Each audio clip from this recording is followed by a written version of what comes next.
Bonjour tout le monde, j'espère que vous allez bien. Donc dans ce chapitre, on va traiter l'ensemble des nombres complexes ainsi que les exercices issus de ce chapitre. Donc tout d'abord, on va parler des ensembles. Donc on a découvert la première des choses, l'ensemble des entiers naturels qui est l'ensemble n. Donc l'ensemble n. D'accord. Donc, il était quasi impossible de résoudre l'équation x plus 1 égale à 0. Parce que normalement, dans ce cas, le x va être égal à moins 1. Moins 1, ce n'est pas une valeur de n. Donc, ici, on ne peut pas avoir moins 1 comme solution de l'équation x plus 1 égale 0. Alors, on a cherché jusqu'à trouver un autre ensemble appelé l'ensemble Z, l'ensemble des nombres entiers relatifs Z. D'accord? Z, bien sûr, englobe l'ensemble n. Ensuite, après plusieurs recherches, on a découvert un autre ensemble qui est l'ensemble T. Et on sait pour chaque décimale, D c'est l'ensemble des nombres décimaux. Pour chaque décimale, chaque nombre décimal peut s'écrire sous une forme de a sur 10 à la puissance p, avec a un élément de z et p un élément entier naturel. D'accord? Donc ensuite, on a découvert un autre ensemble qui est l'ensemble des nombres rationnels non q.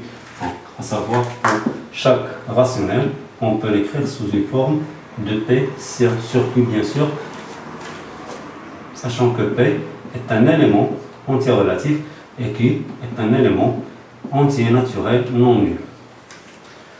Par la suite, ils ont placé les nombres rationnels sur un axe gradué.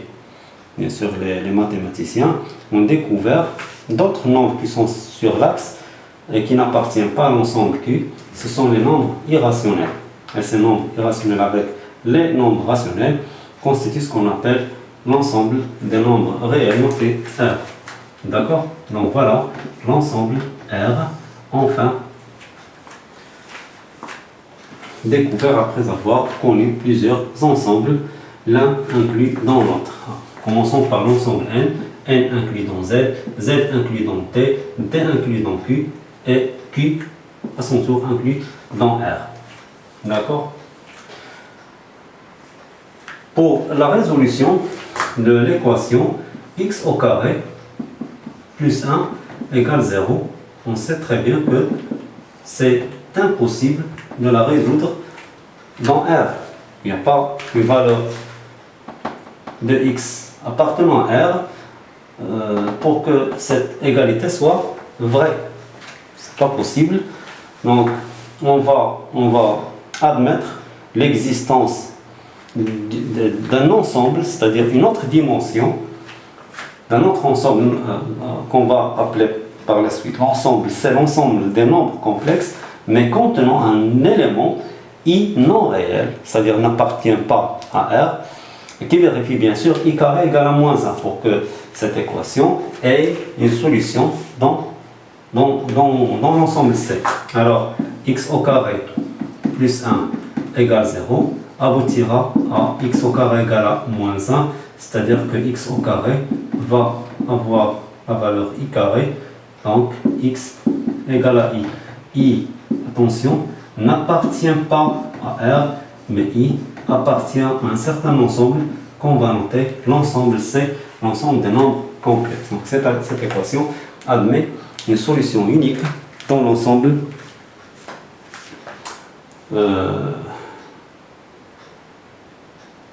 une solution, il ne faut pas dire une solution unique, parce qu'on va voir c'est-à-dire nombre de solutions dans la fin de ce cours.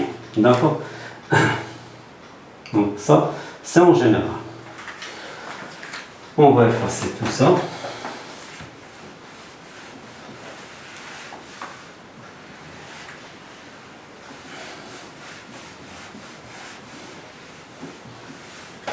Alors, par définition, il existe un ensemble contenant un ensemble noté C, noté C, contenant R, et vérifions les propriétés suivantes. Donc C contient un élément non réel noté I avec I carré égale en moins 1. Donc ça, c'est très important. Chaque nombre Z de C peut s'écrire sous une forme unique Z égale à A plus IP où A et P sont deux réels. J'insiste sur ça. Petit a, petit b sont deux nombres réels et pas des nombres complexes. D'accord? Donc, A représente ce qu'on appelle la partie réelle de Z. Cette partie notée RE de Z. D'accord? Petit p représente ce qu'on appelle la partie imaginaire de Z. Cette partie est notée IM de Z. Voilà quelques définitions. Donc, il existe un ensemble noté C contenant l'ensemble R et vérifions les propriétés suivantes. C contient un élément non réel noté I. Bien sûr, vérifions I carré égale à moins 1. Chaque nombre qu'on note en général Z de C, chaque nombre de C peut s'écrire sous une forme unique. Z est égal à A plus IP où AB sont deux réels. Alors, donc A représente la partie réelle de Z, qu'on note bien sûr RE de Z, et B représente sa partie imaginaire, qu'on note IM de Z. Donc C est appelé, l'ensemble C est appelé ensemble des nombres complexes. D'accord? C est appelé l'ensemble des nombres complexes. Je passe.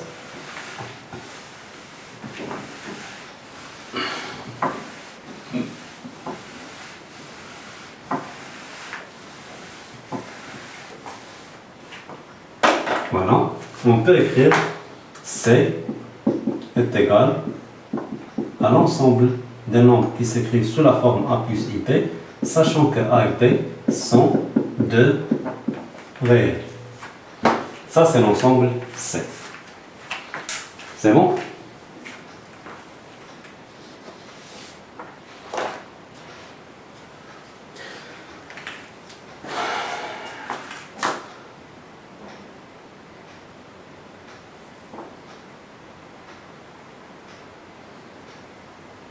Très bien.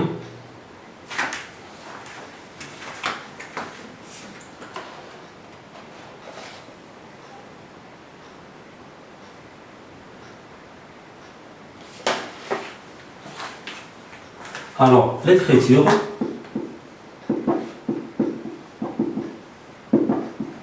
A plus IP édite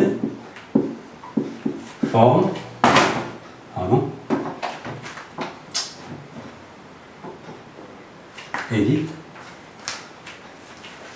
c'est bien, édite forme algébrique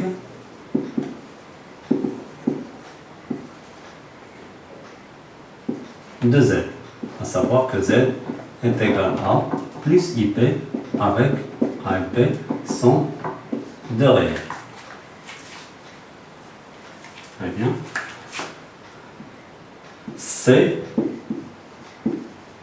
est muni de l'addition et la multiplication, ces opérations qui prolongent celles définies sur R, à savoir la commutativité, l'associativité, l'élément neutre, ainsi de suite. On efface ça. Donc, quelques exemples. Attention, Z est un complexe, Z est égal à 1. Alors, Z est égal à 1 plus 0i. Ça veut dire que la partie réelle de Z est égale à 1 et la partie imaginaire de Z vaut à 0. D'accord? Si Z est égal à i, alors c'est 1, pardon, c'est 0 plus 1i. C'est 0 plus 1i. Ça veut dire que la partie réelle de Z est 0 et sa partie imaginaire est 1. Si Z égale racine de 2 moins i, ou bien i moins racine de 2. Alors que sera la partie réelle de Z? C'est évident que c'est, attention, moins racine de 2. Il faut prendre la partie réelle avec son signe. Ici c'est moins négatif. Donc, et sa partie imaginaire, la partie imaginaire de Z, c'est 1. D'accord? Donc si Z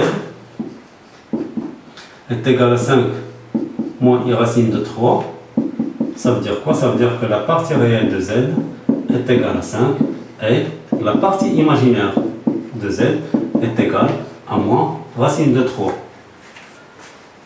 Donc voici quelques exemples. C'est bon? Je passe.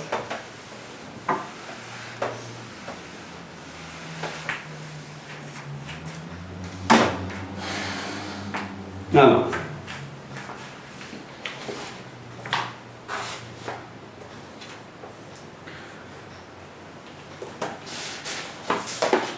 le nombre complexe IB,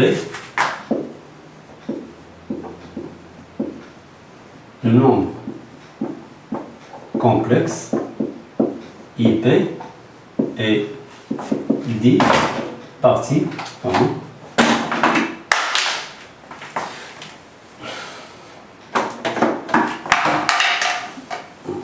désolé. Alors le nombre complexe IP est dit imaginaire pur, imaginaire pur, attention, où P bien sûr est un réel. L'ensemble des nombres imaginaires purs est noté IR. Et maintenant,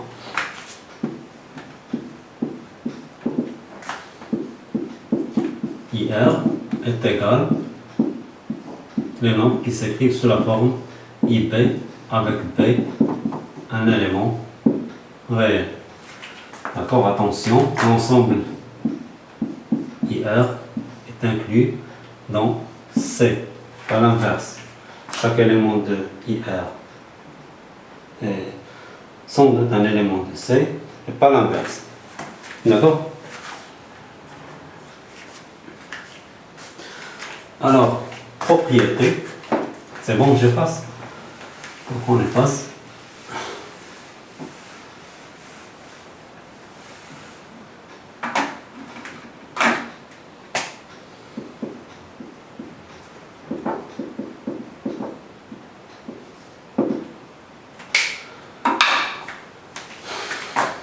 Z, un élément de C. Et Z', Z et Z', deux éléments de C. On va parler de soit Z et Z', deux éléments de C, de l'ensemble C, avec Z est égal à plus IP et Z' est égal à A' plus IB', avec bien sûr le couple AB dans R ainsi que le couple A'B'. Voilà. Donc Z égal à Z' équivaut à dire que A plus IP est égal à A' plus IB'. Cela veut dire que les deux parties réelles vont être égales, ainsi que les deux parties imaginaires. A égale à A' et obligatoirement B égale à B'. Alors si A plus IB différente de A' plus IB', cela veut dire que A, on va écrire ici, A différente de 0 ou bien B différente de 0. D'accord? Donc ça, c'est très important pour ce qui suit.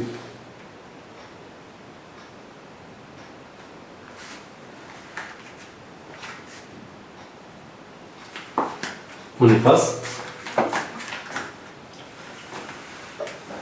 Vous voyez, jusqu'à présent, les nombres complexes sont simples. Il n'y a pas de truc magique ici. On va voir les exercices. On a dit tout à l'heure que l'addition est la multiplication prolonge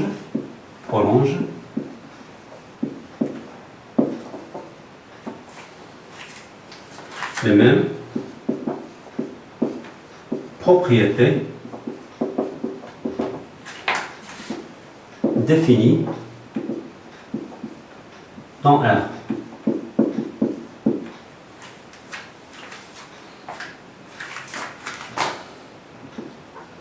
Donc, ainsi, dans C, dans l'ensemble C, l'addition et la multiplication sont commutatives. Parce que dans R, elles sont commutatives. C'est-à-dire que pour tout Z et Z', deux éléments de C, Z plus Z' est égal à Z' plus Z. Vous voyez, donc on peut bien sûr échanger l'emplacement de chaque élément sans changer, sans avoir vraiment une différence entre les deux. Alors, ainsi que l'addition et la multiplication sont associatives. C'est-à-dire que pour des éléments z, z' et z seconde de c, z plus z' plus z seconde est égal à z plus z' plus z seconde. Et pour la multiplication, z fois z' fois z seconde est égal à z fois z' fois z seconde. D'accord, ça c'est l'associativité.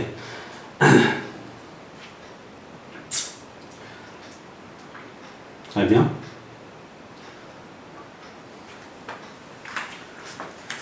J'efface. C'est clair ici.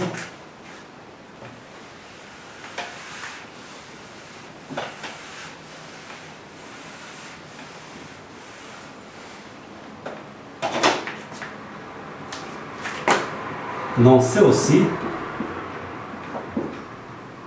on sait la multiplication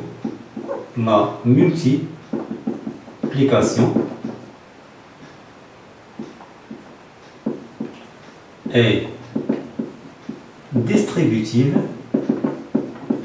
par rapport à l'addition. C'est-à-dire, s'il y a z, z' et z seconde dans C, donc z fois z plus z', z' fois z seconde est égal à z fois z' plus z fois z seconde. D'accord, on dit que la multiplication est distributive par rapport à l'addition. Très bien. L'élément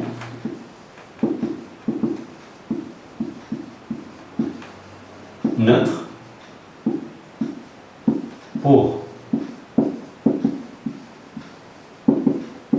l'addition est 0. C'est-à-dire,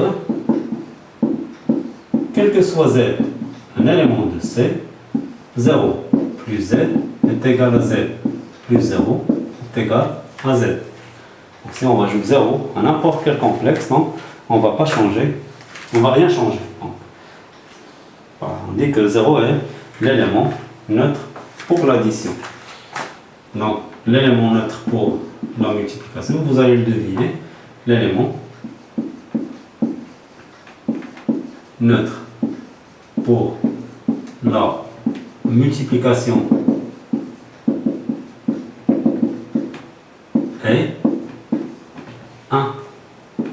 C'est-à-dire que pour n'importe quel complexe z, z fois 1 est égal à 1 fois z est égal à z. D'accord? Donc c'est tout à fait clair. Je continue. Donc on doit effacer ça. On va avoir de la place.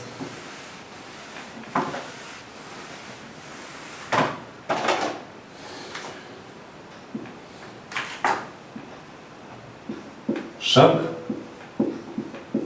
complexe non nul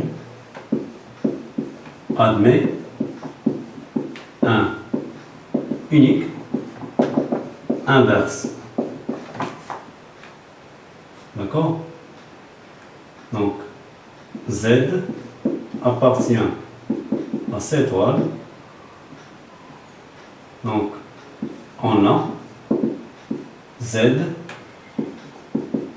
fois. Donc, chaque élément, on va dire ici non nul. Chaque élément non nul Z admet un unique inverse noté 1 sur Z. Donc vous voyez ça, 1 sur Z. Z appartenant à cette étoile, donc on a Z fois 1 sur Z est égal à 1. On dit que 1 sur Z est l'inverse de Z et vice versa, c'est-à-dire que Z est l'inverse de 1 sur Z. chaque complexe quelconque, Z admet un opposé noté moins Z. Et on a Z plus moins Z est égal à 0. On dit que moins Z est l'opposé de Z et vice versa. D'accord?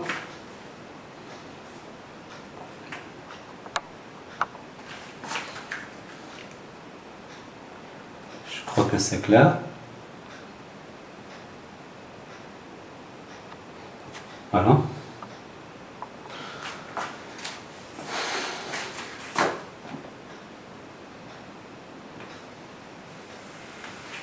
C'est bon. Donc, on va résumer tout ce qu'on a dit. Donc, c'est-à-dire que l'addition et la multiplication sont commutatives dans C. L'addition et la multiplication sont associatives dans C. L'addition, la multiplication est distributive par rapport à l'addition dans C. Donc, l'addition admet un élément neutre qui est 0 et la multiplication admet un élément neutre qui est 1. Et ainsi, pour chaque complexe Z, on a un inverse unique qui est 1 sur Z. Et pour chaque complexe quelconque, Z de C, on a un opposé qui est moins Z. Donc, on résume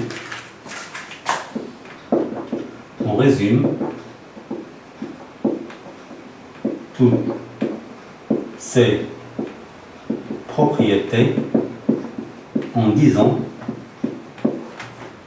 que C plus fois est un corps commutatif, est un corps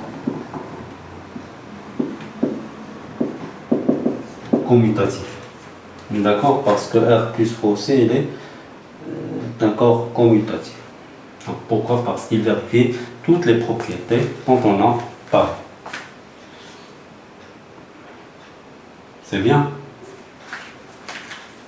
Attention, une chose très importante, il n'y a pas d'ordre dans l'ensemble C. On ne peut pas dire un nombre complexe est supérieur à un autre ou inférieur à un autre. On ne peut pas dire aussi qu'un certain complexe est négatif ou bien positif. Ça, c'est absurde, c'est impossible parce qu'il n'y a pas d'ordre, il n'y a pas de nombre négatif, il n'y a pas de nombre positif dans l'ensemble des complexes. D'accord? Dans R, c'est possible, mais dans C, non. C'est pour ça qu'on ne va jamais parler d'un truc supérieur à un truc, sauf si on passe à R.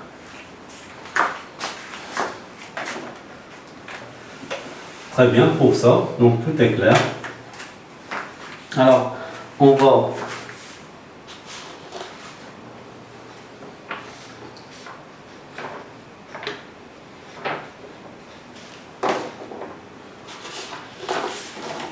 voir quelques règles de calcul dans C. On va parler de quelques règles de calcul dans l'ensemble de C.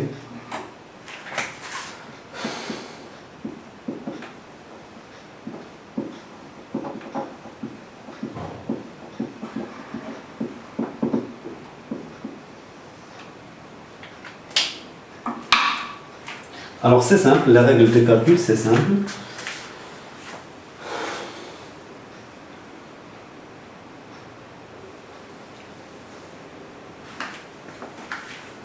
Alors, toutes les règles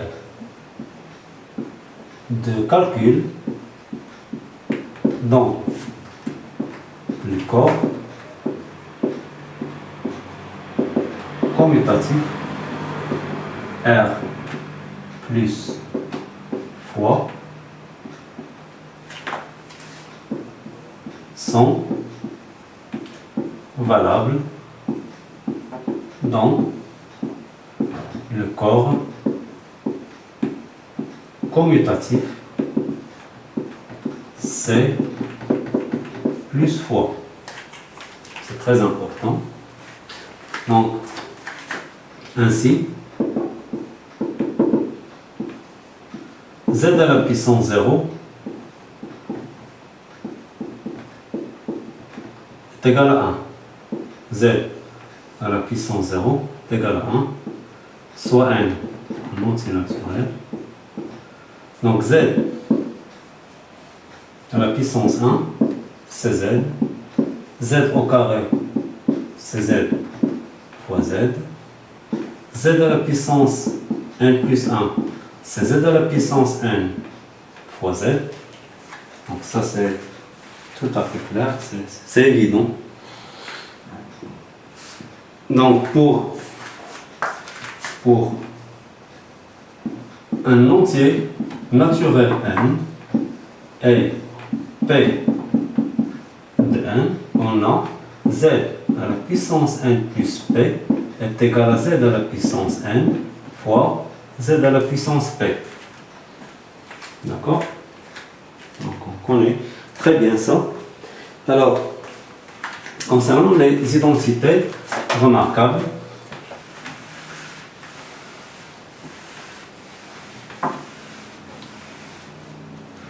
les identités remarquables, soit z et z', deux éléments de C. Alors z plus z' au carré est égal à z au carré plus 2z fois z' plus z' au carré. Z moins z' au carré est égal à z au carré moins 2z fois z' plus z' au carré. Z moins z' en facteur de z plus z' est égal à z au carré moins z' au carré. C'est bien? Donc vous connaissez ça. En particulier,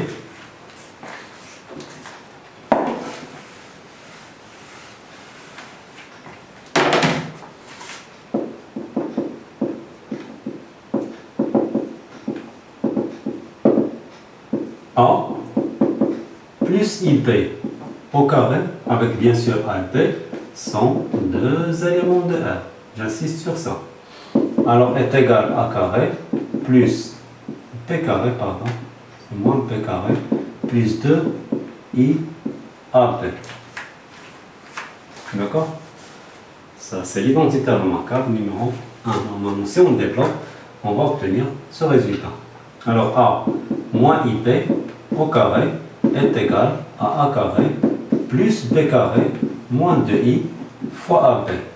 Et A moins IP en facteur de A plus IP donnera A carré plus B carré. C'est une constatation de ce que nous avons vu avant. D'accord?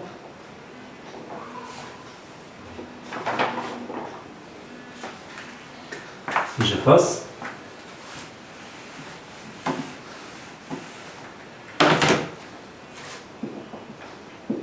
Soit, donc Z et Z',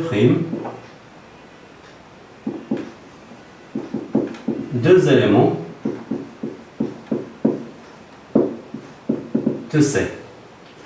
Alors, Z à la n, un élément de n, un entier naturel. Z à la puissance n moins Z' à la puissance n, ça, vous le connaissez aussi, c'est Z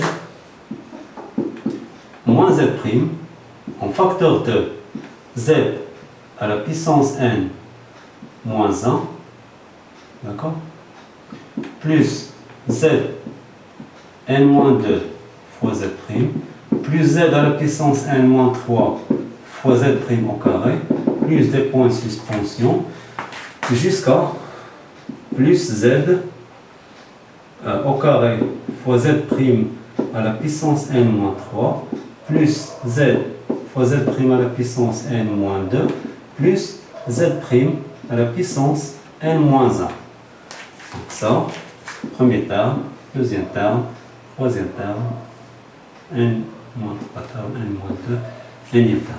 Donc normalement, si on connaît, on ne va pas dire que c'est une identité remarquable, mais c'est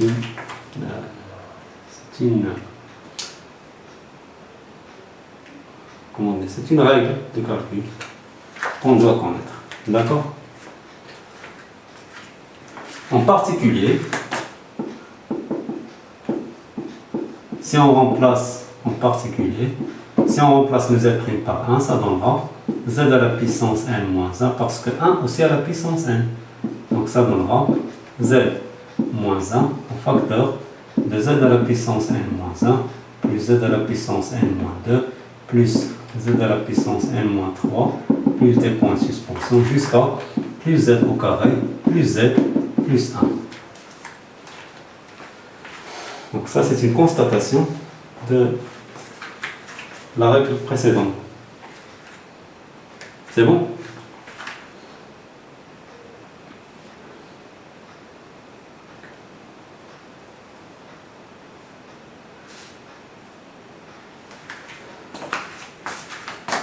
J'efface.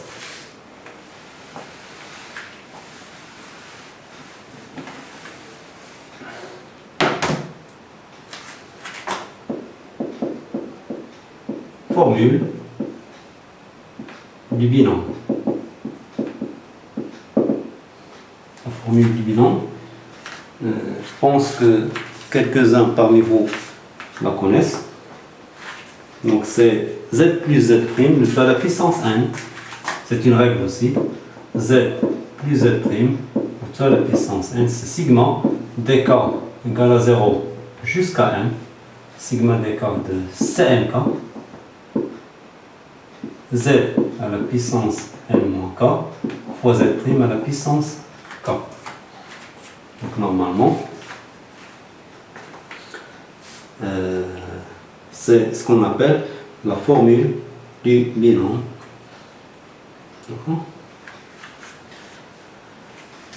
Ça veut dire quoi sigma? Sigma, c'est une somme. Normalement, c'est